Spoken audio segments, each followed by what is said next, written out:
This episode of Nos Arietes is sponsored by Full Pull Wines, a Seattle-based wine retailer and proud sponsor of Nos Arietes since 2011. Full Pull was founded in 2009, is based in Seattle, and is owned and operated by longtime Sounders supporters. They offer the best boutique wines of the world to members of their mailing list, with special focus on their home, the Pacific Northwest. Hey, this is Christian Roldan. And Jordan Morris from the Seattle Sounders Football Club. And you're listening to... This is Nos Arietes. Here we go. Come on! Hey, O'Shan! Let's go! Save by Fry! The Seattle Sounders have done it! MLS Cup winners! Here comes Rangers through the middle to crown it for Seattle! And now they truly can start the celebrations. It's the Sounders MLS Cup. Nicolas Lodeiro leaves absolutely no doubt! The Sounders rule the region! Seattle Sounders is good. Seattle Sounders, the greatest MLS team in history. They've scored! They've scored! Finally! This feels fucking awesome. This is a tiny dog. Is that what you young people call twerking? And Paul McKay says, cheat!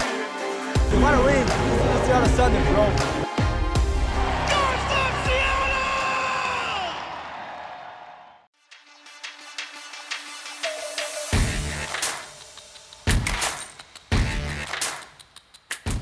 Welcome to another edition of Nos Arietes, sponsored by Full Pull Wines, Watson's Counter, and our Substack subscribers.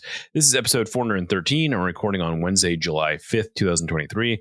I am your host, Jeremiah Shan. Joining me today is my co-host, Aaron Campo, and of course, our producer, Lickett.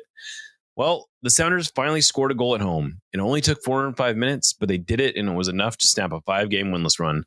As luck would have it, they also moved up to second in the Western Conference table, thanks to LAFC losing to the LA Galaxy yesterday, allowing the Sounders to inch ahead on goal difference.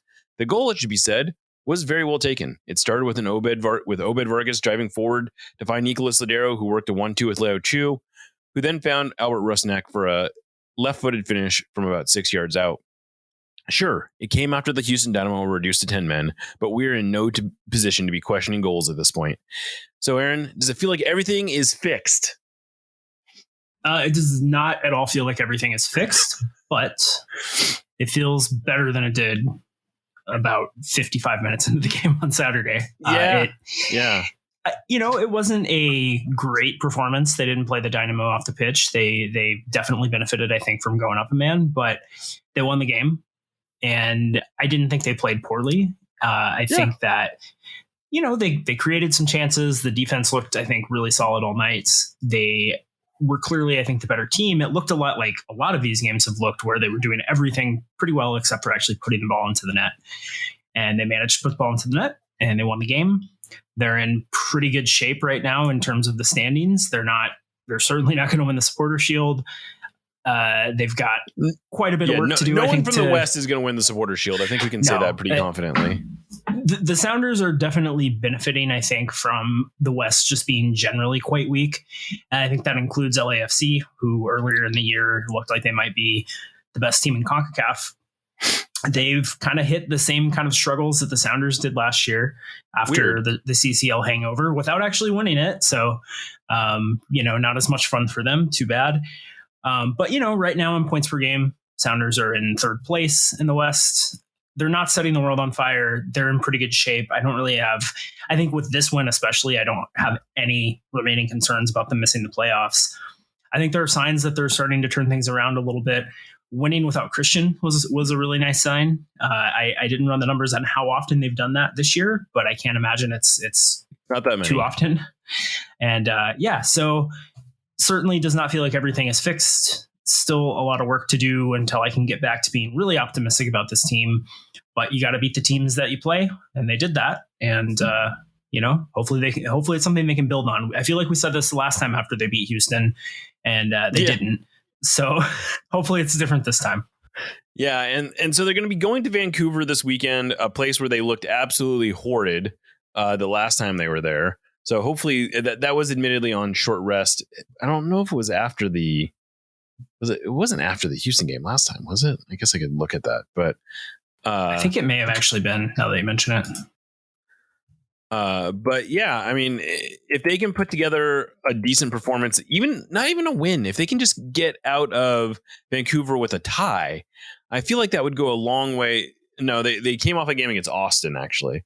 But yeah, if they can at least get a point from Vancouver, which feels silly to say, I feel a lot better about their position. And then they have a pretty tough close to the pre-Leagues Cup window. They're going to be at San Jose on Wednesday, and then they're hosting FC Dallas, which if they can get 5 points from these last 3 games, I think they got to feel pretty good about themselves. I would think they'll be probably no worse than second place at that point, or certainly if they can get 5 points, they'd probably be no worse than third place in the West at that point. And you go into the Leagues Cup, and at that point you're supposed to be getting back you're supposed to be getting back Christian Roldan, Jordan Morris, and hopefully they can actually put something together. One other piece of good news, bad news is Alex Roldan's El Salvador was eliminated from the Gold Cup, and so he should at least be available against Vancouver. I don't know if he'll start, but as this is a good transition into the next subject, or something I wanted to talk about, is the play of Nicolas Lodeiro, who I think if you take away the sort of narrative that has been built around him, and I think fairly for the most part, that he's just been struggling for the last few months. His last 2 games, or his last 3 games where he's been playing on the right, haven't been too bad. He's cutting in a lot. He's finding himself all the way on the left side of the field a fair amount. But we saw how that can even work to their advantage on the goal, where he and Albert Rusnak had essentially swapped positions. And so he was effectively he was able to go create an overload on the left side of the field, and Rusnak came cutting in from the right. And I have a feeling that with Alex Roldan on the right instead of Cody Baker, that system, that style could be a little bit more effective and actually might work okay. Yeah, I think so. I think that weirdly playing in a role where Nico has a lot of freedom and he's not expected to do so much in the middle of the pitch, especially like on defense, and he doesn't have as much pressing responsibility, I think is giving him a little bit of a break. And I think that that's been effective. And I think that Cody Baker, I think, has been good. I've been quite happy with his performances, but I do think that Alex has a lot more familiarity with Nico. They've played together a lot more, and is just a better player at this point in his career. Especially going forward. I think the gap in their game is really apparent going forward, where Alex has so much more confidence, overlapping and getting into the offensive third than Cody Baker does. Absolutely. And I don't want to take anything away from Baker. I mean, he's 19, but he's defending like a MLS quality right back. He just hasn't quite developed the confidence. I don't want to say the ability, because I assume it's there, but he hasn't quite developed the confidence to get forward with to the degree that Sounders really need him to while playing this style that they're playing. Yeah, and I think, that's understandable. I wouldn't be shocked if the coaching instructions are to stay at home a little bit more, just given where he's at in his career. But all that said, you're 100% right that Alex is, I think, a better fit for the way the Sounders want to play with Nico on the right. And, I think that when you're a team that's had as much trouble as the Sounders putting the ball in the net have had, any little upgrade that you can get, you've got to be super happy about. And I do think Alex is just a much better player going forward, like you said. So I wouldn't expect him to start, although I guess we'll see. I mean, he'll have 4 or 5 days. Yeah, he played on Tuesday, so he traveled today, so he'll have training on Thursday and Friday. I suppose that might be enough to get him into the game. Yeah. So yeah, I expect him to play, maybe start, and I think that'll help in this game and obviously going forward. I really think that, and this is things that probably don't need to be said, but I'm going to say it anyway. I really do think the way the Sounders go into this break is going to be hugely important. It's not a break, obviously, but break in league play. I think that if they can play well in the league, even if Leagues Cup doesn't go great, even if they, don't get deep into the tournament, they can say, all right, well, we were playing well in the league. We're back to closer to full strength now. And they can build on that a little bit. I think if they go into the League's Cup break on a poor run of form, and God forbid that carries over and they get knocked out early, and then they've got all this time to, rest, but also get rusty and think about how poorly they've been playing. It's possible that is actually what they need, and they just need a kick in the ass and some time to regroup. And I'm sure, if they have a long break, they're going to be training pretty intensely and maybe even playing some friendlies, that they can throw together, but it's not the same as playing real games. And I just really like to see them. They don't have to set the world on fire, but they need to get the results that they should expect to get, and go into the League's Cup on a high note. And, I think we've said that if they're not going to win the tournament, the best case scenario is get out of the group, but maybe don't go super deep. That's kind of what I'm hoping to see. It's definitely a win it or go out after the group stage. The worst case is probably one of two. Well, I guess it's not the worst case. The worst case is to either be eliminated from the group stage, and then you have this long break, and maybe slightly behind that is finishing fourth, because I think the top 3 spots in the League's Cup get a Champions League spot. So there is some value to at least finishing in the top 3 in League's Cup, which, I will say credit to the creators of this tournament for fashioning a way to make the third place game matter, which I assume there must be a third place game if third place is getting something. Yeah, it may be the only competition in history where that's the case, where the third place playoff is actually important in any way. Maybe the Olympics. I guess. They have some Olympic qualifiers too that it feels like those end up being somewhat important. But I digress. The other really notable aspect of this game, I thought, was sort of the degree to which it sort of underlined the degree to which the Sounders have become reliant, and maybe, I don't know if it's somewhat by design, obviously, but Léo Chu is just an absolutely huge part of the way that they are generating chances right now. And I suppose that's somewhat by design. It also feels a little bit like maybe they're leaning too heavily into this, but to Léo Chu's credit, he is, setting up a fair number of chances. And the one he set up in this one he had 2 really good chances that he set up to Albert Rusnak in this one. And they were both good looks. Yeah, Léo, I think I'm kind of surprised by how well he's handling being the sort of the focal point of the Sounders attack. And maybe that was the issue all along, right? Is he just needed to be given a bigger role? I don't know. But if you had told me, this time last year that Léo Chu was going to be the Sounders' most important attacking piece, I would have been a little concerned, and I guess rightfully so, given the way the season has gone. But Léo is just, he's really outperformed, I think, everybody's expectations. He's been great. It would be nice to have some of the pressure taken off of him, because he does have periods. I think most attacking players do, especially in the mold of Léo Chu, have periods of time where they're just not effective for whatever reason. And, if teams are able to mark them out of the game, he's harder to do that with, because he's so dangerous in space, and either you can keep up with him or you can't. And so that's a huge advantage that he has. But so he's going to get, even in games where he's kind of neutralized for a lot of it, he's going to get a couple of chances to hurt the opposition where players that don't have some of the physical gifts that he has maybe don't get those opportunities. And he's really good at finding the space to take advantage of those opportunities when they present themselves. And so it does make sense that a team that's struggled so much to create chances, a player that is able to create something out of nothing and, is able to just sort of make something happen in a way that really nobody else on this team has seemingly been able to, including Raul Ruidiaz, including Jordan over the last few months as well. Yeah. It's been a real lifeline, and hopefully they find a way to take some of the pressure off of him soon, because you can't be a one-man show and be a good team. No, I think to some degree, teams know what the Sounders are trying to do. That's part of why I think maybe they are underperforming their XG.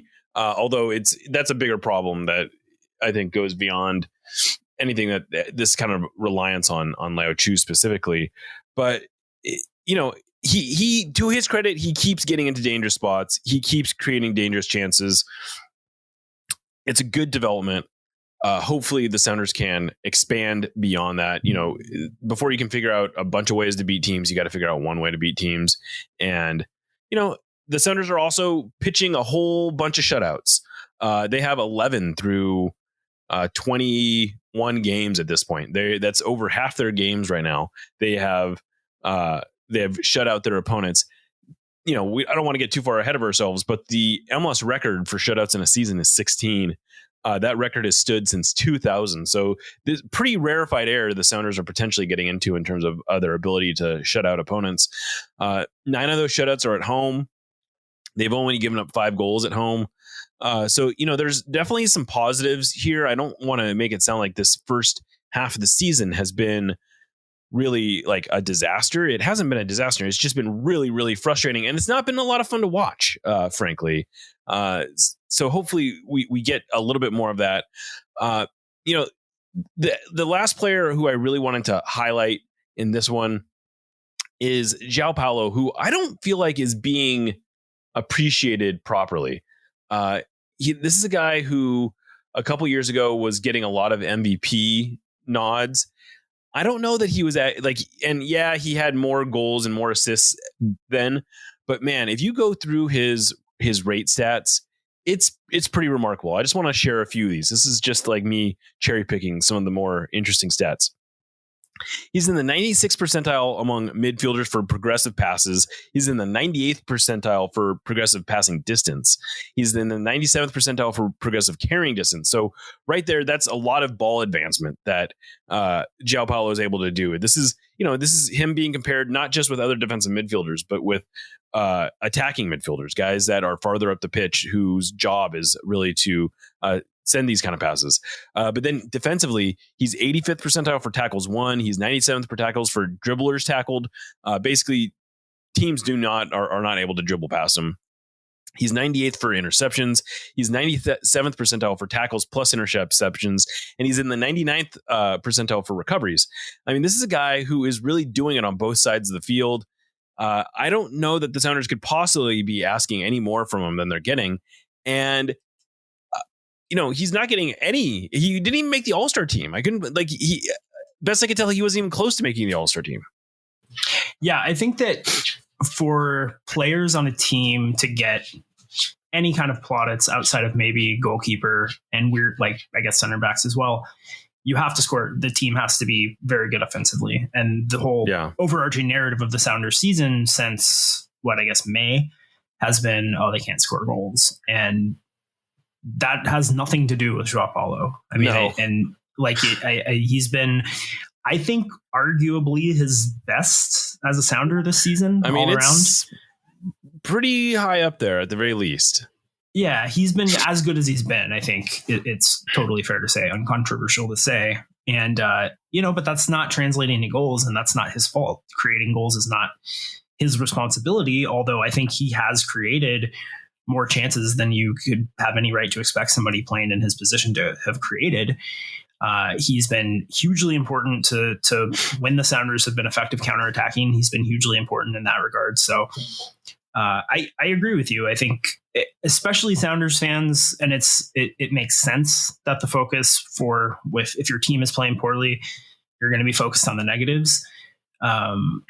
But I don't think he's being appreciated. I don't think the defense has been appreciated enough. I think no defensive players. The only player to make the All-Star team for the Sounders is Jordan Morris, who, he's not got 9 goals. That speaks for itself. But I think you could definitely argue that he's only their 3rd or 4th most important player right now.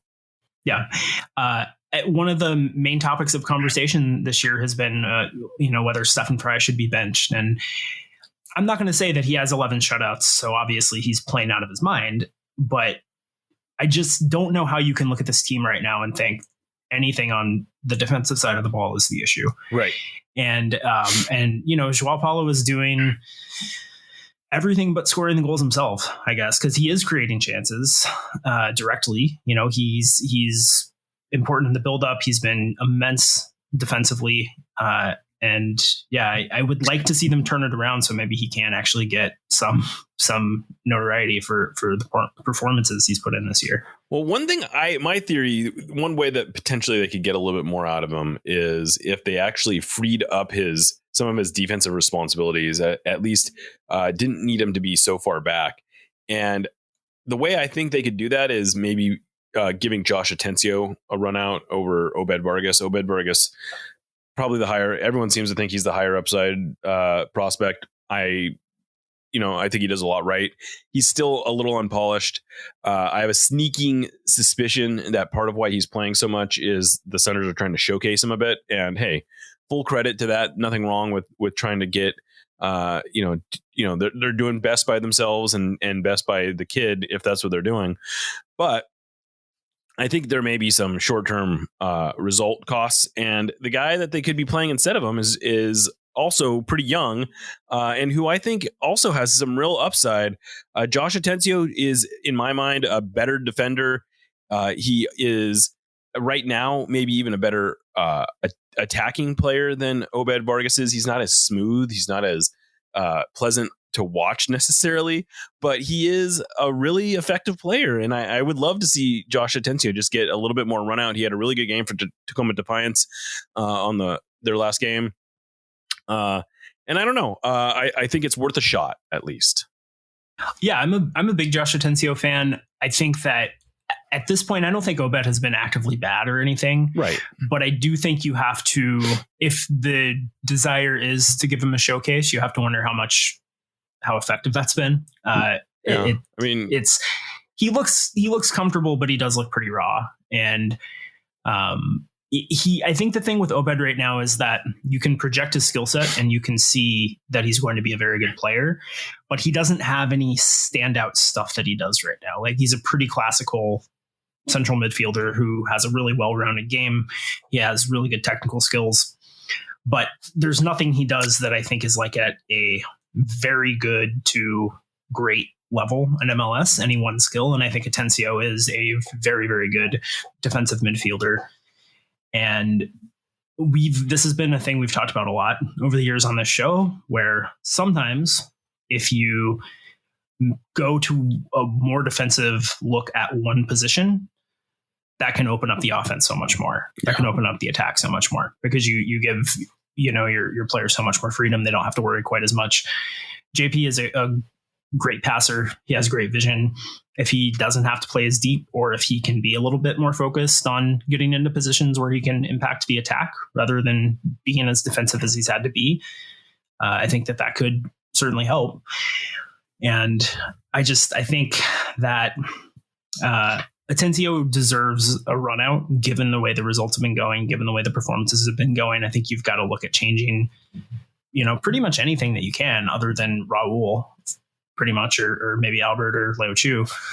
And yeah, I'm all for it. I think Josh Atencio is my breakout young player pick earlier in the year. So I would like to be shown to be correct on that. So yeah, I'm with you on it. Well, I think we're going to take a little bit of a break. We have a few questions that I want to get to from our Substack subscribers. And you're listening to Nos Arietes. Watson's Counter wants to thank everyone for their patience, but now the wait is over. Located at 6420 24th Avenue Northwest in Ballard, they've reopened in a brand new location with the same bomb-ass coffee and the same dumbass vibes. You can still expect their classics like the gochujang fried chicken sandwich and Fruity Pebbles French toast, alongside their new soft serve program and their world-class coffee. Make sure to follow them on Instagram for all the latest and greatest. Welcome back to Nos Arietes. So we have a few questions from our listeners, had a few other things I wanted to get to. We may as well start with a little news item. The Sounders today traded a international roster spot for $150,000 in GAM, notably 2023 GAM. And the reason I think that's notable is GAM, as you may or may not know, is sort of a use it or lose it mechanism. And I suppose there's a way where the Sounders can use some GAM now and save it for next year, like I would imagine that's possible. But I think what I find interesting about this trade is it highlights that the Senators have done a really good job of getting international roster spots open. They've traded now 5 international roster spots this year. They still have another open one. And you're looking at the roster thinking like, how is that possible? They have a lot of players who aren't American. And the reason is that you need if you have a green card, you don't count as an international. The international roster spot is basically a designation that I think might be an actual labor law situation where if you're a legal worker here, not just a legal worker, but if you're a permanent resident, which is what a green card is, you can't be treated any differently than other citizens. So the Senators have done a really good job of getting green cards. I think that also speaks to the stability they have on their roster. They have a lot of guys that have been around long enough to be able to get green cards. But I do think it's the other thing that's notable about it is that I think that this shows at least some desire to make a move this transfer window. The transfer window just opened up today, and it's going to stay open for about a month. The Senators don't have a lot of flexibility, is my understanding, and even to use this GAM, they would need to open up a senior roster spot, and they can do that in a variety of ways. But if let's just put it this way, Aaron, is there something you really are hoping the Senators do, or would you be okay if all they do during this window is basically get back their 3 internationals? It's tough because the obvious answer is they need something else in the attack. Yeah. But when you think about the roster that they have, they're certainly not going to be able to upgrade on Hebert at the striker position unless they've moved him somehow. And I don't really see that happening. And even if they could free up that space, maybe by moving Javier Arriaga, is that really a great thing to spend the money on? Probably, I'm not sure. I think they could use like sort of a striker winger hybrid, just sort of an attacking player that can play wide.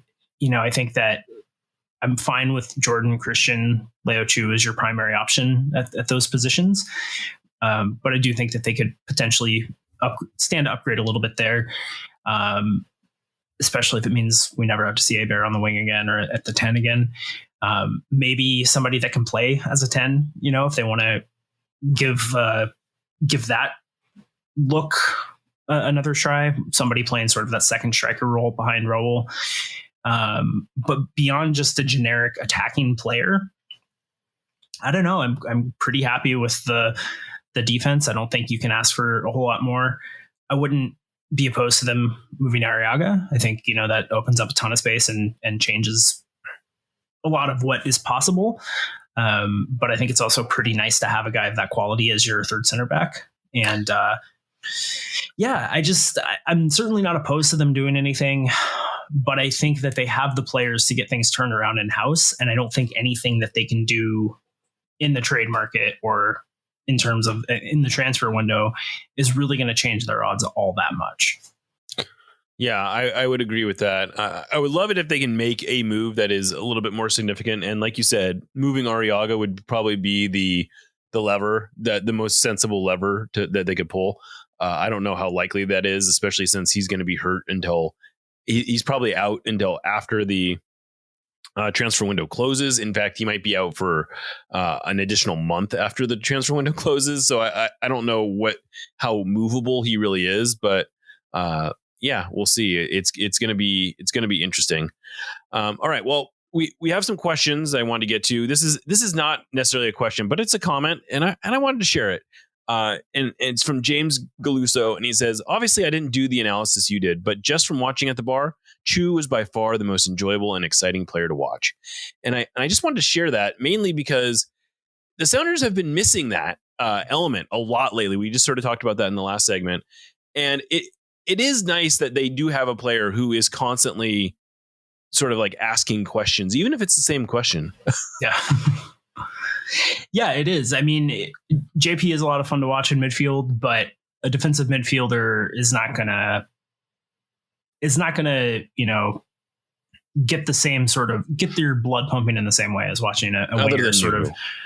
Other than Nuhu, right? But I mean, Léo Chu loves to run past dudes, get to the inline, dribble through guys, and find a good ball, and that's one of the most fun things to watch. And he's good at doing it. And knowing that you have a player on your team that can just sort of against the run of play create something from nothing, that's always going to be a threat to do something with the ball at his feet. That's exciting. I mean, the Sounders have had a lot of very exciting attacking players. Jordan Morris is super exciting in a similar way, but he's not and never has been a guy that can blow past guys on the dribble as much as Léo Chu is. He tends to be a lot more dangerous getting in behind players and looking for the ball. He's not looking to dribble guys the way that Léo is. Léo can create the space himself. He doesn't have to be played in behind. Raul Ruiz is super fun to watch on his day, but his stuff comes out of nowhere, so there's not as much anticipation, right? And it's also I think he's also a little bit more reliant on service. He's a lot of fun, but he will create his own shots sometimes, but he's pretty reliant on service.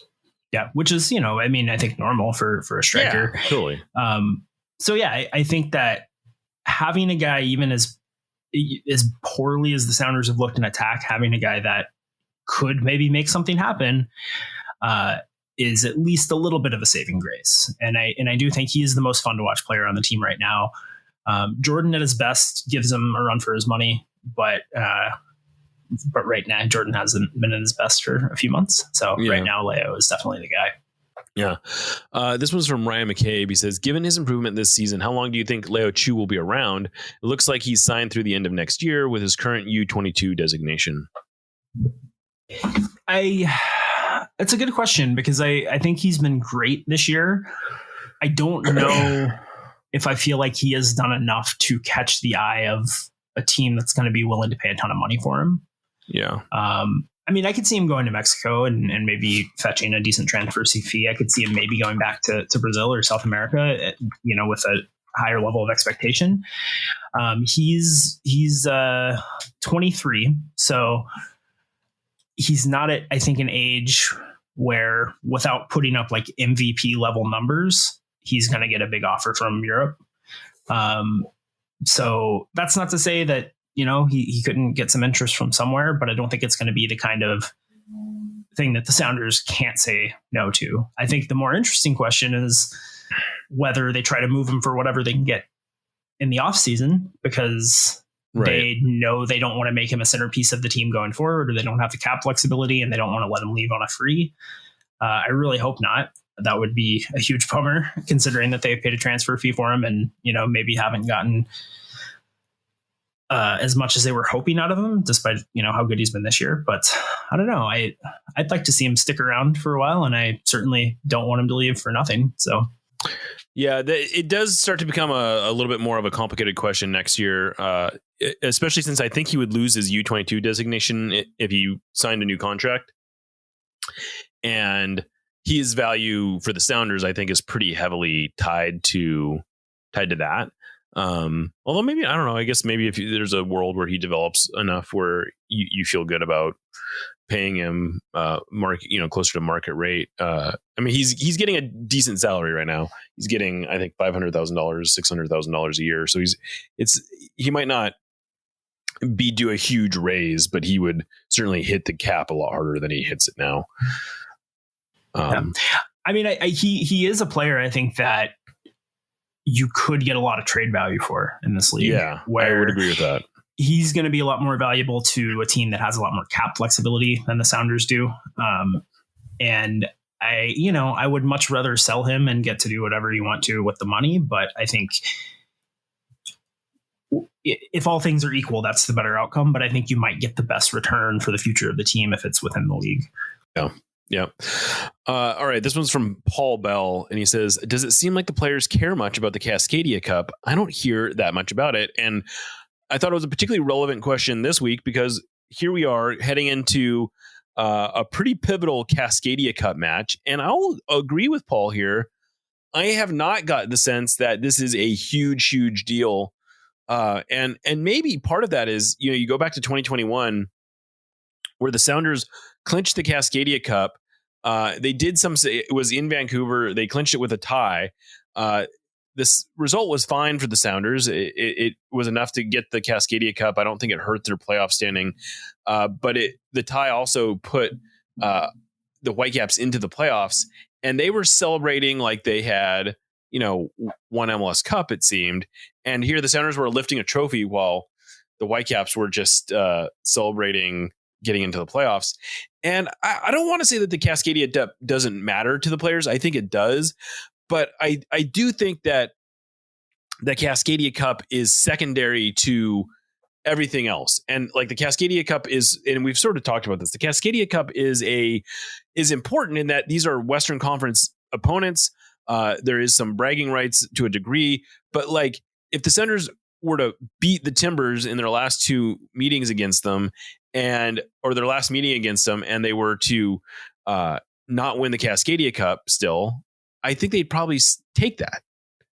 Yeah, you have a much better sense than I do, but I've always gotten the sense that the players care a lot more about beating Portland than they do about the Cascadia Cup. Yes, that's, I guess, what I was trying to say. And I mean, frankly, I do too. I obviously would love the Sounders to win the Cascadia Cup every year, but if they could never win the Cascadia Cup again and somehow if the math worked, never lose to the Timbers again, I would take that in a heartbeat. Yeah. I have weird feelings about Vancouver. I've kind of talked about this on the show before, where I don't even dislike them. I don't really even think of them as a rival most of the times.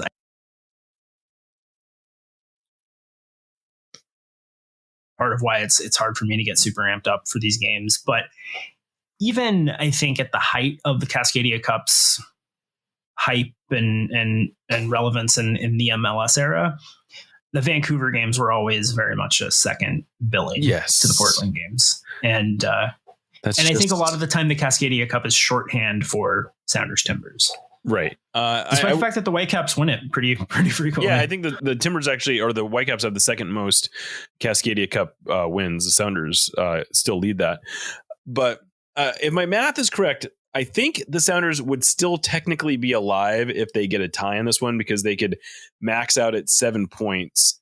And I guess it could potentially come down to a tiebreaker if they tie this one. But if they lose, they are 100% eliminated from the Cascadia Cup. So take that for what it's worth. Yeah, well, that's that. Thanks to our Substack subscribers for submitting those questions. As a reminder, if you want to help support independent soccer media, you can become a Substack subscriber. It's as cheap as $50 a year or $5 a month. And yeah, you will help ensure the longevity of Nos Arietes and everything that goes along with it if you become a subscriber. That said, thank you to our sponsors, Full Pull Wines and Watson's Counter. I am Jeremiah Shan, signing off for Aaron Campo and Lickett. This is Nos Arietes, and remember, you will never be out alone.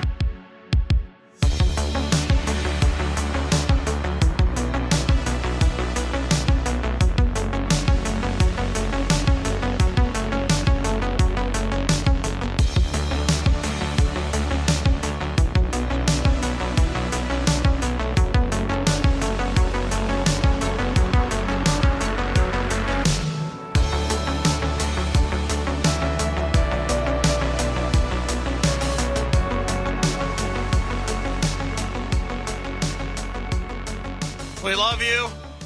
Let's win another one!